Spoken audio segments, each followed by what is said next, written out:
دا تنظیمونه چې کوم جوړ شوي دي په کلیو کې چې پیسې به را جمع کوو او چې کله یو څوک مړ شو نو د هغه په کور کې به 3 ورځې د روټۍ د دیګونه دا په دې پیسو کې دم غلطه طریقه ده دم نشته دا غلط کار دی د دې نه ځان ساتل پکار دي د هغې ډېرې وجې دي یوه وجه د هغې دا ده چې کله موږ دا کار شروع کړو نو یو خو د پیغمبر طریقه دې د منځ نه ویسته اوس په هغې عمل نه کېږي ځکه چې ټولو خلکو به ډډه لګولي څه ته تنظیمونو ته په دې حدیث عمل کېږي او ختم شو هوت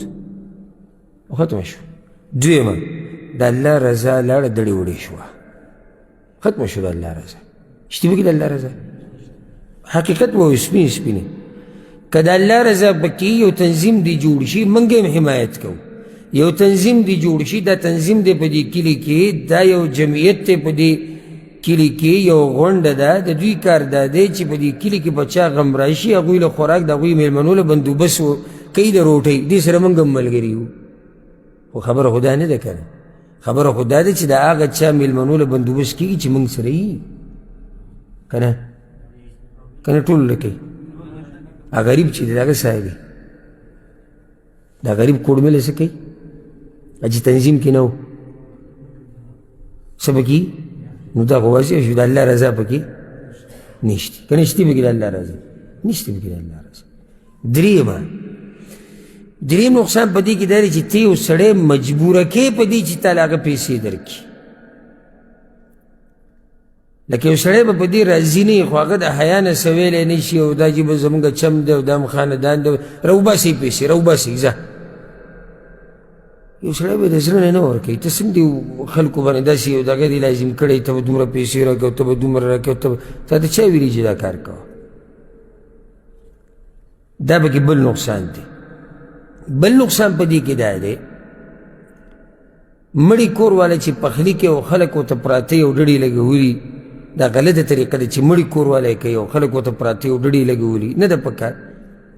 دا چې اوس هم پخلی کېږي دا دیګونه بندي شوي دي دا هم د هغه په پیسو دي که نه د هغه مړي په پیسو نه دي بیا به بل له ورکوي د مخکې ورکړي هم دي دا چې مړ دی د مخکې نور له ورکړي دي که نه دي ورکړي او دا هم حقیقت د هغه پیسې دي نو دا خو هم د هغه پیسې دي دا لرکې دا غلطه طریقه ده دا شرعي طریقه نه ده چې جوړ شوي دي نن سبا د پښتنو دا کارونه شروع کړي دي دا نشته وایي جي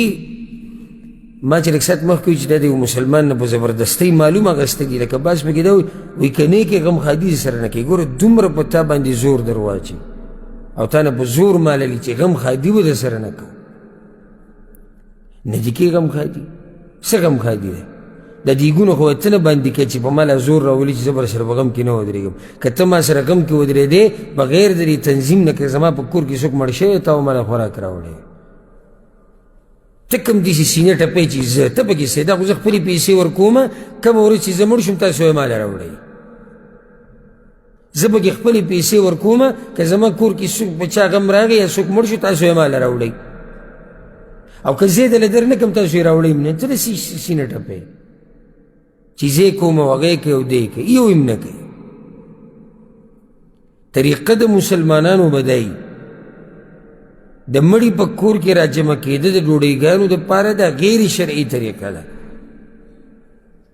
که رالو هم څوک نو د هغوی د خوراک بندوبست به خپل خپلوان نږدې ګاونډیان هغوی به د خوراک بندوبست کوي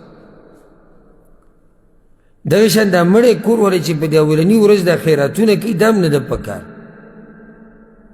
جي راځي او بس پکې په مخبره کې اعلان وکړي راځي هلته هماغه قیصه دې جوړه کړه که د مړي په کور کې ټول راجمع شوي دي او خوراکونه کوي هغه یو شی نه شو که ته خیرات کې د مړي په نوم باندې څه ورکې د هغه په نوم باندې نو وروسته وکړه 3 ورځو نه بعد وروسته وکړه ورځ وله مه خاص کوئ ورځ وکړه روټۍ او غریبانان وله راوله څوک وله راوله غریبانان راوله غریبانان دویم مشکل دلته بیا دی چې کله دا خیرات وکړي که نه نو په هغې کې څوک نایسي مالداره خپلوان یا چې چا خیرات کړی دی او دی بولی دی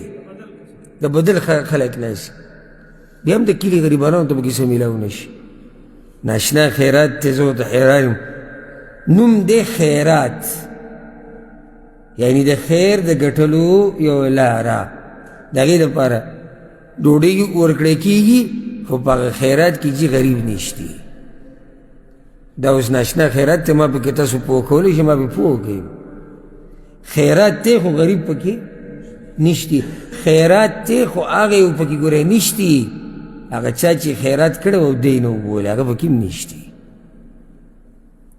اوس ما ته ووایي نو دا خیرات به د الله د رضا دپاره بلکې اوله کې ووایي چې خیرات وکړي وړو ته وکړي هغه پلانې راکړه پرېنږدی ګورې دا خیرات دی که دا څه شی دی ته خو د اول نه وایې که هغه پلانې او دغه نه دي هغه غریبانان دغه کوړمه خو چې بلکل پرېنږدي هر ځای کې چې روټۍ دوی پکې ناست نو تا کړي څه دپاره ده خو صفا ووایه چې نوم کومه صفا ووایه چې د شهرت دپاره یې کومه صفا ووایه چې دې دپاره یې کوم چې سبا له څوک ونه وایي چې بېغیرته په مور پسې غوا حلاله نه کړه په پلار پسې میخ حلاله نه کړه بل نقصان ما تاسو ته وایي که نه په دې مسله د الله په توفیق سره ښه واضحه خبرې کړو څوک پوه نه شو ځان دې ملامته کوي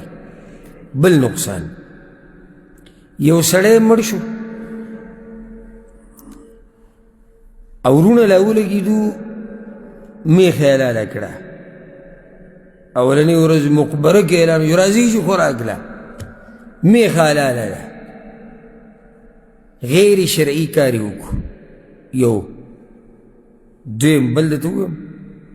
دا مال د یتیمانانو دی تاسو چې دا برید ته وایي راته وایي او دا میخې پکې حلالوي تاسو ته چا ویلي چې حلالوي دا خو د هغوی مال دی دا خو میراث دی د دې پلار نه چې دومره شی پاتې شوی دی نوک امره که نه دا میراث دی د دې بچو تا ته چا ویلی چې ته پکې میخې حلالوه دا خو ته یتیمانانو مال خوري دا خو ته د غریبانانو مال خوري دا چې هغه غریبانان څه ویلی نه شي که لوی هم دي د هغه دا بچي که دا ویرونه لوی هم دي خو د حیا د لاسه تره ته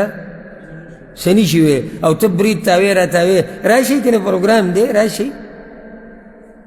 که دومره پې مینی یو څو ورځې بعد د خپل مال نه به پیسې راوالي او ښه غټه پټه میخه به ولحلاله کړي او د ټول کیلې به راوواړي بیا به موږ ته پته ولګي ته به یې ورور میني که نه میني خو یو څو ورځې بعد یو څو ورځې بعد یې وکړه ښه غټ خیرات وکړه د خپل جیب نه پیسې راواله لاړ شئ او دوه میخې پې واله او دا خواته کیلې چې ورسره دی دا یې هم راوواړه تا دې بیا موږ منع کوزه تا ته دې بیا څوک څه ووایي نو ته خو د یتیمانانو په مال کې لګیا لوبې کوې